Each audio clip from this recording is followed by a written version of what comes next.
Daily Bible Reading, September 25, 2025. Thursday of the 25th week in Ordinary Time.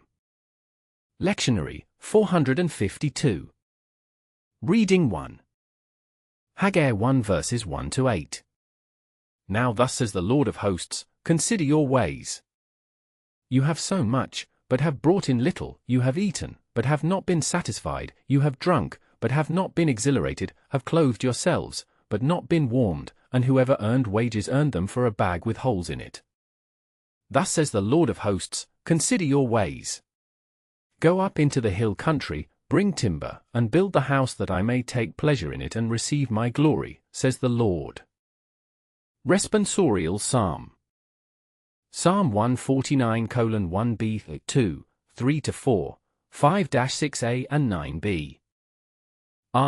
C for A, the Lord takes delight in his people. Sing to the Lord a new song of praise in the assembly of the faithful. Let Israel be glad in their Maker, let the children of Zion rejoice in their King. The Lord takes delight in his people.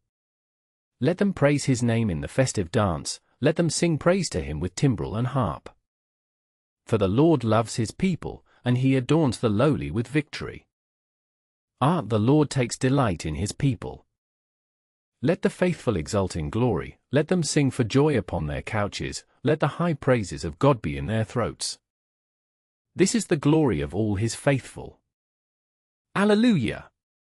The Lord takes delight in his people. Alleluia! John 14 verse 6. Alleluia! Alleluia! I am the way and the truth and the life, says the Lord, no one comes to the Father except through me. Alleluia! Alleluia! Gospel. Luke 9 verses 7-9. Herod the Tetrarch heard about all that was happening, and he was greatly perplexed because some were saying, John has been raised from the dead, others were saying, Elijah has appeared, still others, one of the ancient prophets has arisen. But Herod said, John the first beheaded. Who then is this about whom I hear such things? And he kept trying to see him,